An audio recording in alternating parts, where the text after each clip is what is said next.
اچھے طریقے سے یہ سارا کام جو ہے وہ پورا ہو گیا، اور ڈر ہر وقت یہی لگا رہتا تھا کہ ابھی تحلیل ہو جائے گی اسمبلی، اور جو مین ڈر تھا وہ یہ تھا کہ جمہوریت کو کچھ نہیں ہونا چاہیے.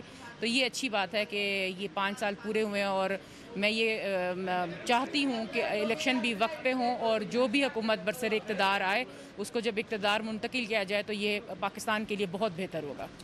یقیناً یہ ایک بہت خوشی کی بات ہے، کیونکہ پاکستان کے اندر ڈیموکریٹک پروسیس اسٹرینتھن ہونے جا رہا ہے، تو ایک پولیٹیکل ایکٹیوسٹ کے لیے اس سے زیادہ اور کیا خوشی ہونی چاہیے.